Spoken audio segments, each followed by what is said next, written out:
Hello Exiles, and welcome to another video. Here's the build guide for the Bodyswap of Sacrifice Chieftain.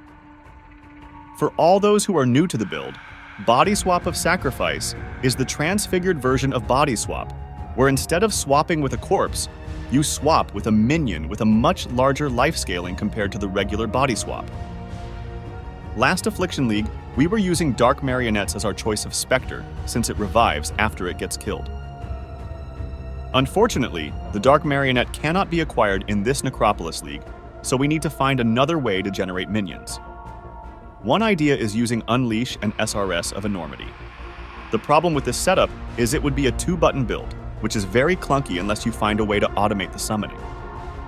To automate it, we're using a cast when stunned setup with the Valerium Ring, which makes our stun threshold be based on our energy shield instead of life.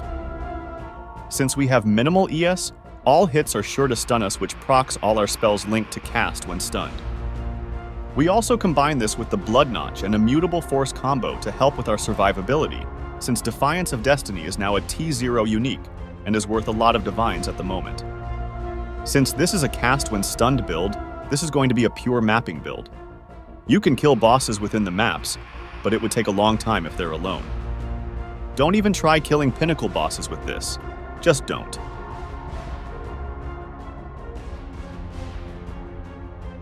For the gear and gem links, I'm running 3 cast when stunned setup.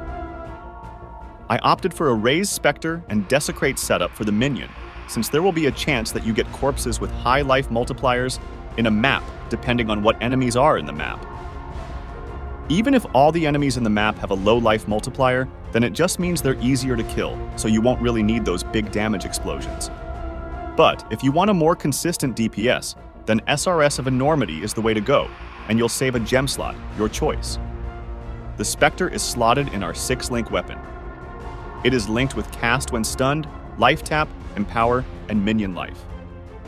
Flammability is here also to benefit from the gem levels. The Cane of Kulamak has fire damage, double damage while focused, and instead of cast speed, which we don't need in a cast when stunned setup, we use the plus level of socketed support gems to give 3 more levels to our skills thanks to empower. For the helm, I use a +2 minion helm with life and resists. I crafted this using Raj. Ball Lightning of Orbiting linked with cast, when stunned, life tap, and desecrate. So why am I using Ball Lightning? It is because of this Shaper Ring, which gives us life gain on hit with spells.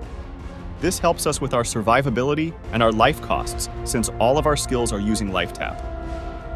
A better alternative would be a life gain on hit, while using Vitality Watcher's Eye, but this is expensive at the moment. The last 6 links is for our Bodyswap. The +2 gem levels in the Cloak of Flame is just a lucky corruption.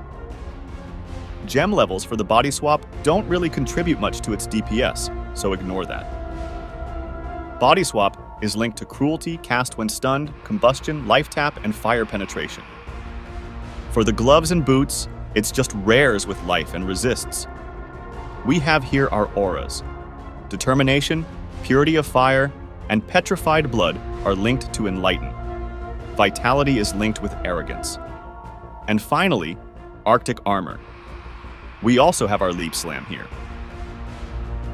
For the belt, we use Chaom's Binding for the damage taken to fire. And for the amulet, it's just a rare amulet with life and resists, plus gem levels are a bonus. A better choice for an amulet is a Replica Dragon Fang for more gem levels. The best choice is a Defiance of Destiny, but again it's very expensive. For the passive tree, there are a few changes to take note of. I took this Cannibalistic Rite to reduce the life costs of our skills.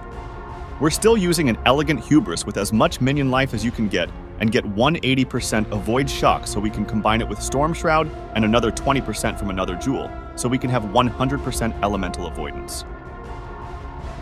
I'm using the Supreme Ostentation Keystone from the Caspiro Elegant Hubris, so I don't have to worry about attribute requirements, and I can use tattoos for more DPS or defenses if needed.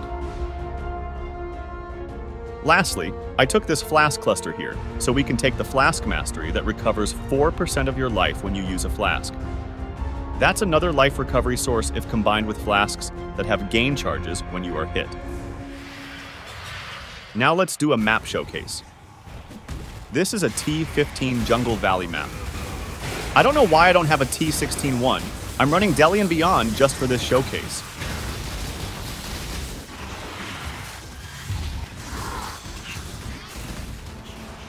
Kosis spawned early this map. This is going to take a while if I don't proc a Hinakora explosion.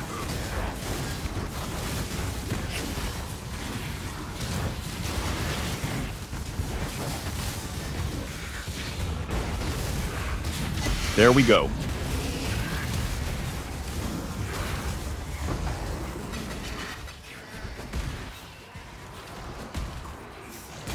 If you haven't played a cast when stunned build before, you just walk up to the middle of a pack and wait for them to hit you.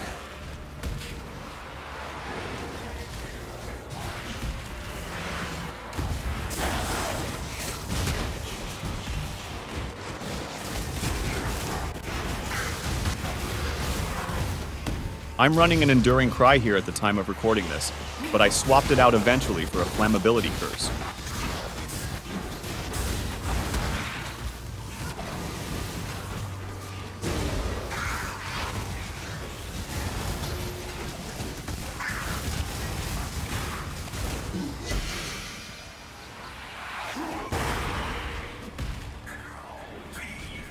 You don't really need the level 4 Empower. Level 3 is fine on a budget, enough to farm T16 maps.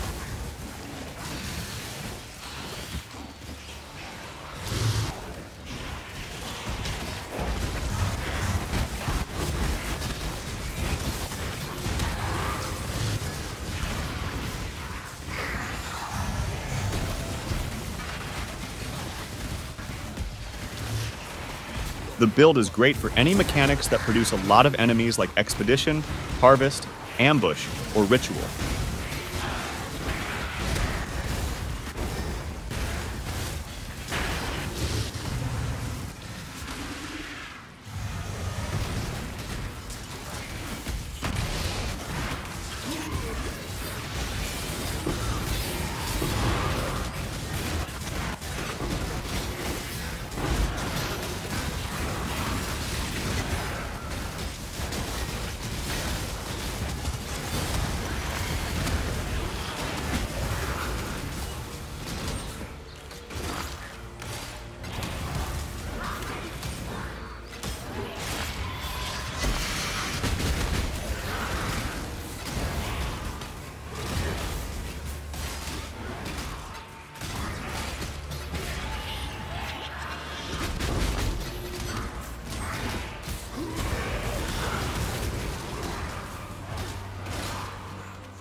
Well, that's the build showcase.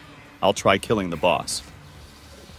Hopefully, it would be faster, since this boss spawns minions. I'll be trying out a Golem Elementalist version of Bodyswap, so we can hopefully do away with the cast when stunned setup, and finally be able to boss again with this build.